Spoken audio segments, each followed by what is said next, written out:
வணக்கம் குருஜி. வணக்கம் சார். ஜூலை மாத ராசி பலன். இந்த ஜூலை மாதம் ஒரு இன்ட்ரோ, கிரக நிலைகள் எப்படி இருக்குது அப்படின்றது சொல்லுங்கள். ஆன்மீகம் ப்ளஸ் நேயர்கள் எல்லாருக்கும் ஜோதிட குருஜியின் இனிய வணக்கங்கள், வாழ்த்துக்கள், ஆசீர்வாதங்கள். எல்லாரும் நிறைய பேர் சப்ஸ்கிரைப் பண்ணியிருக்கீங்க. எல்லா ப்ரோக்ராமும் ஸ்கிப் பண்ணாமல் பாருங்கள். அப்போ தான் ஏதாவது ஒரு இடத்துல உங்களுக்கு பாயிண்ட்ஸ் கிடைக்கும். ஒன்று.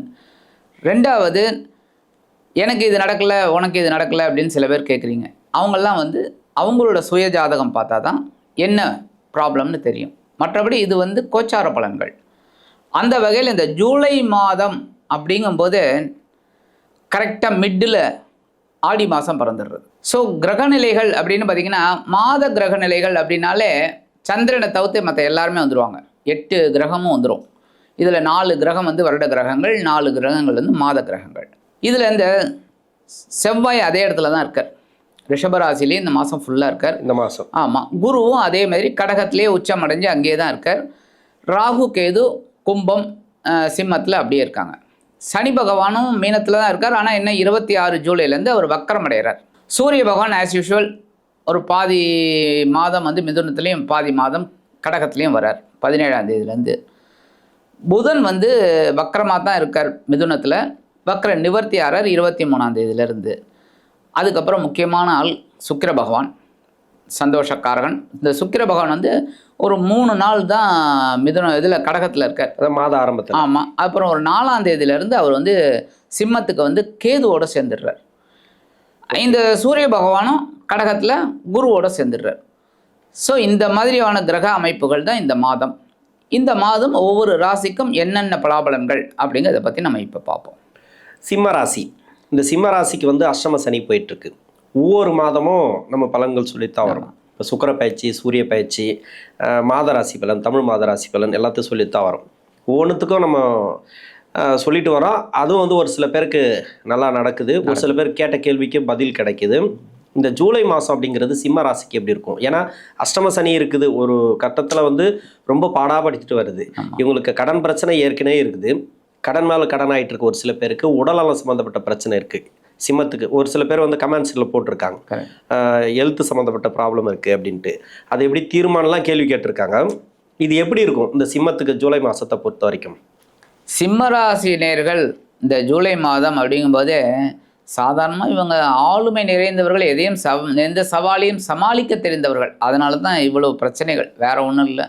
ரெண்டாவது, கிரகச்சஞ்சாரம் அப்படின்னு பார்த்திங்கனாலே இப்போ ஏகப்பட்ட கிரகங்கள் இவங்களுக்கு ரொம்ப இதில் தான் இருக்காங்க. ஏன்னா முக்கியமாக பார்த்திங்கன்னா 7ஆம் இடத்துல ராகு, 8ஆம் இடத்துல சனி பகவான், சரி ஜீவனஸ்தானத்தில் செவ்வாய், திக்பலம் சூப்பர் நல்ல இதில் இருக்கார். ஆனால் சனி பார்வை அங்கே விழுந்துட்டுருக்கு. ஸோ ஜீவன விஷயமா இவங்க கஷ்டப்பட்டு போராடிட்டு இருக்காங்க. சரியா? அடுத்து பார்த்தீங்கன்னா 9ஆம் இடம், 9ஆம் இடத்துல புதன் வக்கரத்தில் இருக்கார். 9 வக்கரத்தில் இருக்கார். அடுத்தது பார்த்தீங்கன்னாக்க உங்களுக்கு குரு விரயத்தில் இருக்கார்.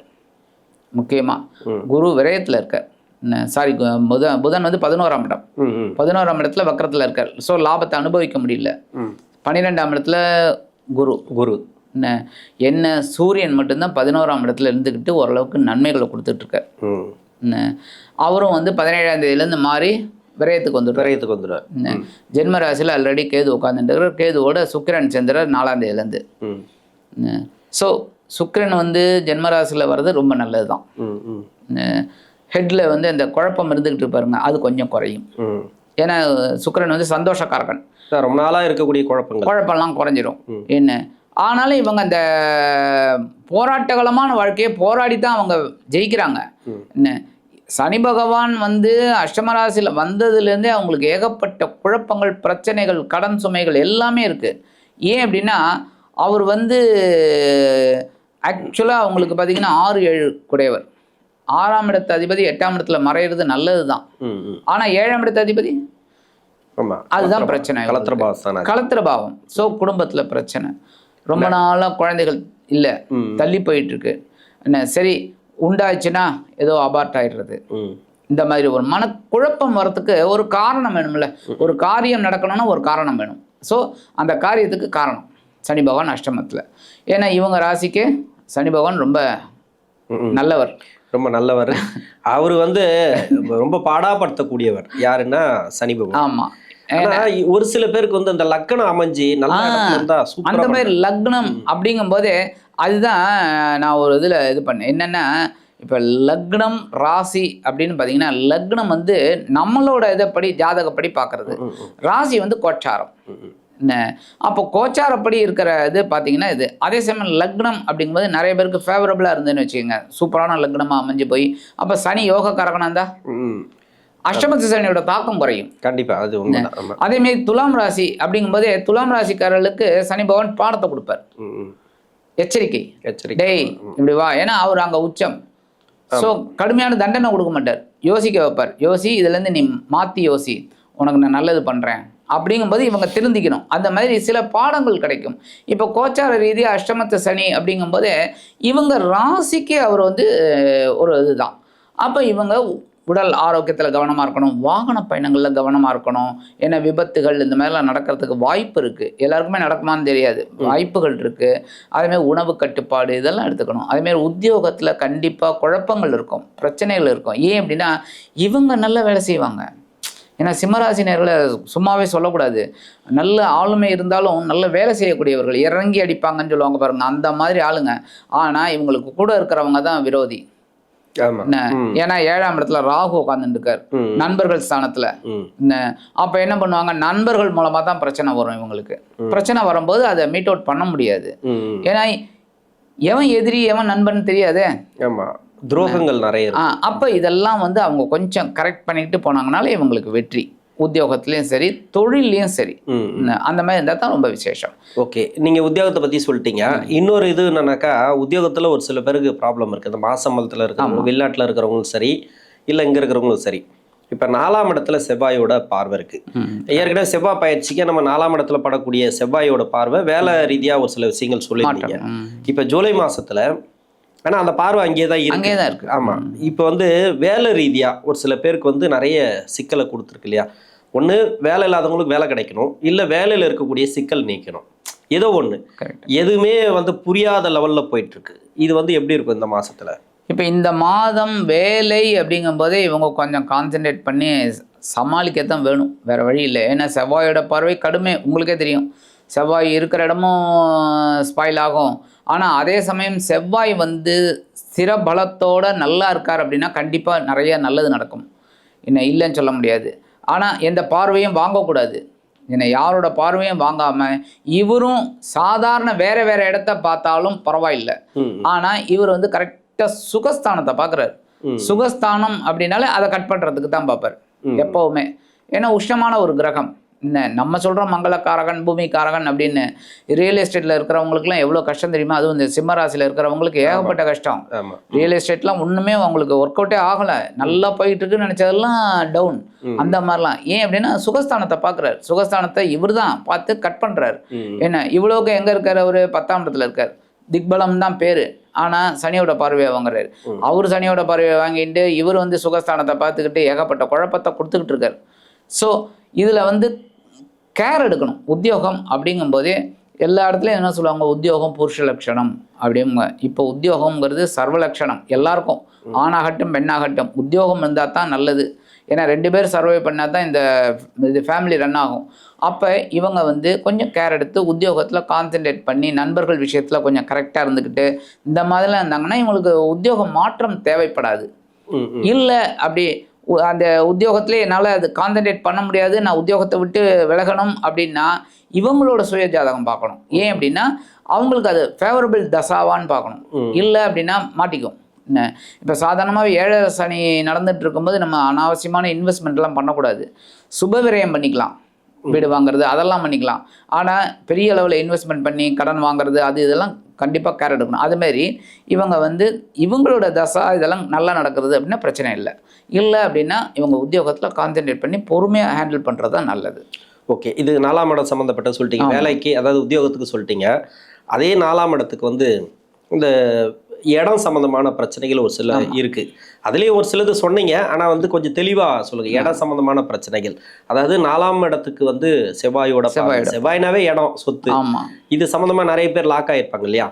ஒரு சில பேருக்கு வந்து மணி லாக் ஆகிருக்கு, பணம் லாக் ஆகிருக்கு. அந்த கொடுத்த பணம் வருமா, வாங்கின பணத்தை கொடுக்க முடியுமா, கடன். ஏன்னா 6ஆம் இடம் வந்து குரு பார்க்குறாரு, அது ஒன்று. இந்த 4ஆம் இடத்துக்கு என்னன்னாக்கா சொத்து ரீதியாக இருக்கக்கூடிய பிரச்சனைகள் தீருமா இந்த சிம்மத்துக்கு. நீங்கள் 6ஆம் இது சொன்னீங்க இல்லையா, அதாவது ரியல் எஸ்டேட் பற்றி சொன்னீங்க. இது வந்து பொதுவாக ஆமாம், இப்போ ரியல் எஸ்டேட் பண்ணுறவங்களுக்கு அந்த ப்ராப்ளம் பற்றி சொன்னீங்க நீங்கள்.